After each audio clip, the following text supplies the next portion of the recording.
सीखते हैं उसके पहले हमारे जीवन में गुरु होते हैं।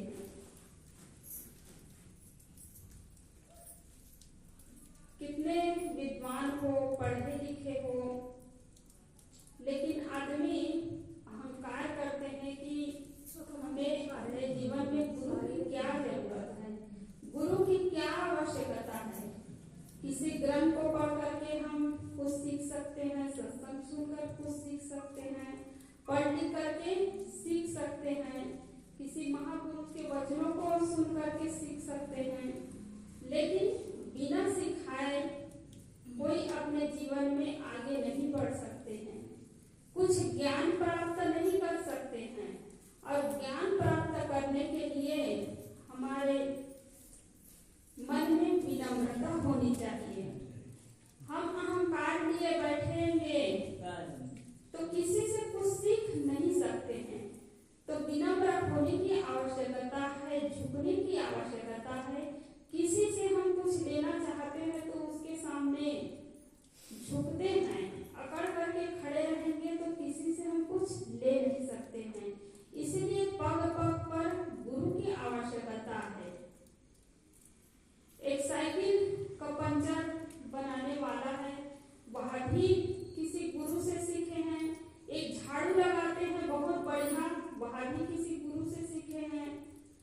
बर्तन साफ करते हैं, घर की सफाई करते हैं, अपने जीवन को व्यवस्थित करते हैं, तो ये पग पग पर गुरु की आवश्यकता है। जिनके जीवन में गुरु नहीं मिले हैं, कुछ अच्छा सिखाने वाले नहीं मिले हैं, तब तक जीवन में कुछ सीख नहीं सकते हैं। तो इसलिए कभी हम अपने अंदर ये अहंकार न पालें कि हमारे जीवन में गुरु की क्या आवश्यकता है, सत्संग की क्या आवश्यकता है। काम करना तो जीवन भर है, काम तो कभी खत्म होने वाला नहीं है। खेत खलिहान का काम है और कहीं काम है, वो तो जीवन भर चलेगा। लेकिन आदमी सोचते हैं कि हम आश्रम में चले जाएंगे, सत्संग में चले जाएंगे तो हमारा 1000 रुपये का घाटा हो जाएगा। लेकिन आज हम देखते हैं कि 1000 रुपये का घाटा जो सोच रहे थे, उसके जीवन में करोड़ रुपया भी मिल जाए, उसके जीवन में शांति नहीं मिल सकती है। आज हम देखते हैं कि गरीब से ज्यादा तो टेंशन में अमीर आदमी है। और नींद की गोली किसके लिए बनी है? नींद की गोली जो है एक बोझा ढोने वाले के लिए नहीं है, पत्थर तोड़ने वाले के लिए नहीं है, मिट्टी खोदने वाले के लिए नहीं है। किसके लिए है? बड़े बड़े जो अमीर है, जिनका भोजन ही नहीं पचता है, जिनको नींद नहीं आती है, करवटें बदलते हैं, उसके लिए नींद की गोली। मेहनत करने वाले के लिए नींद की गोली नहीं है, गरीब आदमी के लिए नींद की गोली नहीं है। लेकिन वही गरीब आदमी जो है ये सत्संग के महत्व को समझते हैं। तो अधिक धन बटोर लेंगे तो हमारे जीवन में शांति मिल जाए, ये भ्रम छोड़ दीजिए। सत्संग से सद्बुद्धि मिलती है। गुरु के पास जाने से हमारे अंदर क्या है, हमारे जीवन का महत्व क्या है, इसका ज्ञान होता है। और जब तक इसका ज्ञान नहीं होगा तब तक जीने में आनंद नहीं आएगा। पेट तो भर जाएगा लेकिन मन में संतोष नहीं, मन में टेंशन है, मन में तनाव है ना। तो इसलिए जब भी सत्संग का कार्यक्रम हो वहां पर बढ़िया तन मन धन से जितना बने सहयोग करे। अमीर आदमी 1000 रुपये का सहयोग करता है तो गरीब आदमी 1 रुपये का सहयोग कर सकता है, 10 रुपये का सहयोग कर सकता है। और 10 रुपये की यदि हम नमक लेते हैं तो 100 लोगों को होता है कि नहीं? तो 10 रुपये का भी मूल्य है, 1 रुपया का भी मूल्य है। और नहीं है तो तन से हम सेवा कर सकते हैं। तो इसलिए अच्छा काम में सहयोग करने की आवश्यकता है, अच्छा काम के लिए समय देने की आवश्यकता है, शक्ति लगाने की आवश्यकता है। जब बुजुर्ग लोग जोड़ते हैं, बड़े लोग जोड़ते हैं तो छोटे बच्चों को अच्छा संस्कार मिलता है। ये कहाँ से मिलता है? आज इतने जने संत गुरुजन यहाँ पर बैठे हुए हैं तो ऐसे ही किसी को ज्ञान नहीं होता है। बड़े बुजुर्गों से सीख मिलती है, गुरुजनों से सीख मिले हैं, तब कहीं जाके ये मार्ग मिला है, ज्ञान मिला है। और उसी ज्ञान को आप लोगों के समक्ष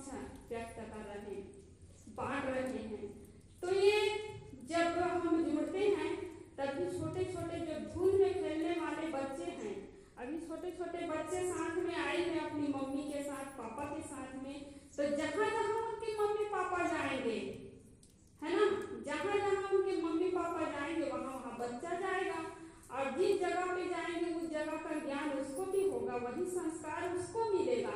और हर माता पिता चाहते हैं कि मेरा बच्चा अच्छा निकले। एक शराब पीने वाला व्यक्ति भी ये नहीं सोचता है कि मेरा बेटा शराबी निकले, पैसे को खत्म करे, खेत खलिहान को बेचे, परिवार भी छट जाए उसके कारण, ये नहीं सोचता है। आदत से लाचार है, शराबी है, लेकिन वो शराब पीने वाला भी अपने बच्चे को अच्छे रूप में देखना चाहता है। तो अच्छे रूप में देखने के लिए खुद अच्छा बनने की आवश्यकता है। जैसे जैसे साँचा वैसे वैसे ईंट, है ना, वो स्वाभाविक है।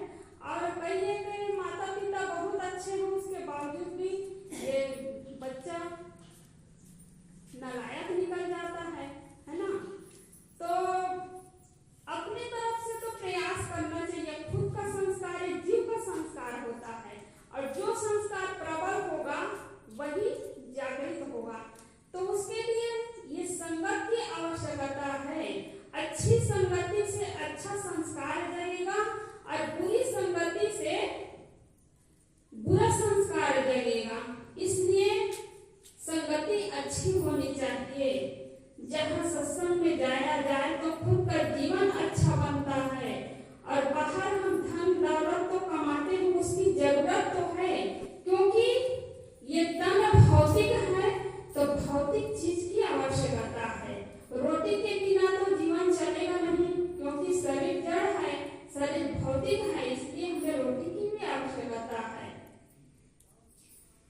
यहाँ पर बैठे हैं तो कुछ खा के बैठे हैं, तब शांतिपूर्ण बैठे हैं, और कुछ 2 रोटी न मिला हो, अभी हलवा का नाश्ता सब लोग किए हैं तो आराम से बैठे हैं, और कुछ खिलाया ना जाए तो यहाँ बैठना भी मुश्किल हो जाएगा। बैठेंगे तो मजबूरी, या तो बहाना करके उठ के कहीं चले जाएंगे, होगा ना। तो इसलिए शरीर चलाने के लिए रोटी की भी आवश्यकता है, मकान की आवश्यकता है, कपड़े की भी आवश्यकता है, लेकिन मन में शांति चाहिए। आत्मा कल्याण के लिए ये गुरु की आवश्यकता है, सत्संग की आवश्यकता है, सद्ग्रंथों की आवश्यकता है। और जिनके जीवन में सद्गुरु नहीं मिले हैं, गुरु तो अनेक है, लेकिन सद्गुरु एक होते हैं, जिसके द्वारा जड़ और चेतन का ज्ञान होता है। आज हमें सच्चे सद्गुरु न मिले होते तो हम भी वही कहाँ जाते, मिट्टी पत्थर की पूजा करने में लगे होते, पेड़ पहाड़ नदी की पूजा करने में लगे होते। और जिनको नहीं मिला है वो सत्संग में नहीं जाते हैं, लेकिन व्रत रहेंगे, उपवास रहेंगे, अन्न का त्याग कर देंगे, और वही मिट्टी पत्थर में पानी डालने के लिए जाएंगे। तो आपका वो बच्चा दिखेगा, वो बच्चा भी वही मिट्टी पत्थर में पानी डालने के लिए जाएगा। आप तड़पते रहेंगे घर में, आपको कभी पानी नहीं देने वाले, क्योंकि वही संस्कार उसको मिला है। तो इसलिए बड़े सौभाग्य की बात है कि हमारे जीवन में ये सद्गुरु मिले हैं, और सद्गुरु मिले हैं इसलिए हमें आत्मा का बोध हुआ है। तब कहीं हम दर दर की ठोकरें नहीं खा रहे, दर दर में भटक नहीं रहे हैं। तो ये मानव जीवन जो है बड़े सौभाग्य से मिलते हैं। हर किसी के जीवन में सद्गुरु नहीं मिले हैं। आप देखेंगे ना, कई गांव को पार करके आते हैं, एक भी सत्संगी नहीं मिलते हैं, कई जगह नहीं मिलते हैं, क्योंकि 10 गांव को पार करके आते हैं, लेकिन एक भी सत्संगी नहीं मिले। तो उनका दुर्भाग्य है, और हम सबका कितना सौभाग्य है कि सही मार्ग मिला है, हमें सद्ग्रंथ मिले हैं, सत्संग मिले हैं। तो इसका हमें सदुपयोग करना चाहिए। तो इसको पाकर भी हम समय नहीं निकालते हैं तो हमारे जीवन में दुख ही मिलता है। तन से दुखी है उसको बात दुखी मत करिए। तन से तो तन का दुख तो संतों को भी होता है, महापुरुषों को भी होता है ना, लेकिन मन से दुखी नहीं होते हैं। आज तन से तो स्वस्थ है आदमी, लेकिन मन से टेंशन, मन में दुख है, और मन में दुख के कारण आज हम देखते हैं कोई फांसी पे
वही सीख देना है।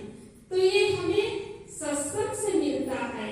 सत्संग से सच्ची समझ और सद्बुद्धि मिलती है। तो जिनके जीवन में सद्गुरु नहीं मिले हैं उनको हम देख रहे हैं कि कहाँ भटक रहे हैं। तो हम सब बड़े सौभाग्यशाली हैं और माता पिता का आदर करें, क्योंकि प्रथम गुरु कौन है? माता और पिता। माता पिता हमें पाले पोसे ना होते, माता पिता ने कुछ सिखाए ना होते, तो अभी हम यहाँ पर नहीं होते, हमारे जीवन ही खड़ा नहीं होता। तो उन सबका बहुत बड़ा उपकार है। और स्कूल में पढ़ाने वाले शिक्षक हैं, उनसे हमें मिला है, सत्संग से गुरुजनों से मिले हैं। तो आइए माता पिता के ऊपर एक भजन गा लेते हैं, उसके बाद फिर विचारों को आगे बढ़ाएंगे। मुझे इस दुनिया में लाया, इधर माइक और चालू थोड़ी है, इधर माइक चालू होगा, बंद कर दीजिए। मुझे इस दुनिया में लाया, मुझे बोलना चलना सिखाया। ओ माता पिता तुम्हें वंदन, मैंने किस्मत से तुम्हें पाया। मुझे इस दुनिया में लाया,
जब देव भी मात पिता के उपकार चुका ना पाए, हम सब बच्चे भी किन शब्दों में गुण गाए। जब देव भी मात पिता के उपकार चुका ना पाए, हम सब बच्चे भी किन शब्दों में गुण गाए। मैं फर्ज निभा पाऊं तो समझूंगा अंश चुकाया। ओ मात पिता तुम्हें वंदन, मैंने किस्मत से तुम्हें पाया। मुझे इस दुनिया में लाया, मुझे बोलन चलन सिखाया। ओ मात पिता तुम्हें वंदन, मैंने किस्मत से तुम्हें पाया। ओ मात पिता तुम्हें वंदन, मैंने किस्मत से तुम्हें पाया। तो बच्चे बड़े ही सौभाग्यशाली हैं जिनको सही मार्ग दिखाने वाले माता पिता मिलते हैं। कितने माता पिता स्वार्थी भी होते हैं ना, इसीलिए सत्संग में बच्चे को जाने नहीं देते हैं कि कहीं संत ना बने जाए। और कितने माता पिता होते हैं अपने स्वार्थ का त्याग करते हैं। हम तो फंसे हैं मोह माया में, लेकिन हमारे बच्चे जो है अपना कल्याण करें, गुरु के शरण में चले जाए। हम उसकी कमाई नहीं खाना चाहते हैं, क्योंकि हमारा बच्चा जो है अपने कल्याण करे, आत्म उद्धार करे। और कितने सोचते हैं कि हमारा बच्चा अधिक से अधिक धन कमाए, रुपये पैसे कमाए। और जितने लोग जो हैं पैसे के चक्कर में पड़े हैं, अपने बच्चों को पढ़ा लिखा के डॉक्टर बनाए, मास्टर बनाए, और उन्हीं के माता पिता को आप कहाँ देखेंगे? वृद्धाश्रम में देखेंगे। बेटा तो पैसा कमाना सीख गया, लेकिन संस्कार तो नहीं सीखा, क्योंकि माता पिता ने संस्कार तो सिखाए ही नहीं, पैसा कमाना सिखाए हैं। इसलिए बेटा जो है पैसा कमाता है, आपकी सेवा नहीं करता है, क्योंकि सेवा करने के लिए आप संस्कार नहीं दिए हैं।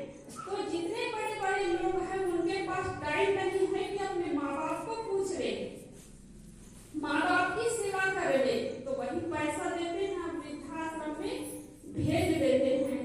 और जिनको अच्छा संस्कार मिला है, सच्चे माता पिता मिले हैं, अच्छे मार्ग दिखलाए हैं, और उनके परिवार जो है माता पिता साथ में है, और वो माँ बाप जो है खुश है। तो आपके माँ बाप यदि खुश है तो आप झोपड़ी में भले हैं, तो झोपड़ी भी आपके लिए स्वर्ग है नहीं?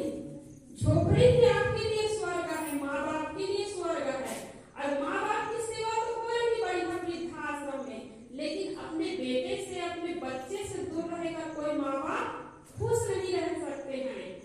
तो इससे बड़ा नरक और क्या होगा? तो माता पिता ने जन्म दिया, हमारा जीवन खड़ा हुआ। माता पिता हमारे लिए गुरु है। और दूसरा जन्म हमारा कब होता है? दूसरा जन्म हमारा, एक जन्म तो माता पिता के द्वारा हुआ, दूसरा जन्म हमारे गुरु के द्वारा होते हैं। और गुरु के द्वारा होते हैं, वहीं से हमें ये अध्यात्म का ज्ञान शुरू होता है ना? अध्यात्म का ज्ञान शुरू होता है। तो हम सब बड़े सौभाग्यशाली हैं कि हमें आत्मा का ज्ञान हुआ, कि मानव जीवन को पा करके हमें क्या करना चाहिए, इसका ज्ञान हुआ है। तो इसलिए आत्म कल्याण करें, अपने जीवन का उद्धार करें, सही मार्ग पर चलें।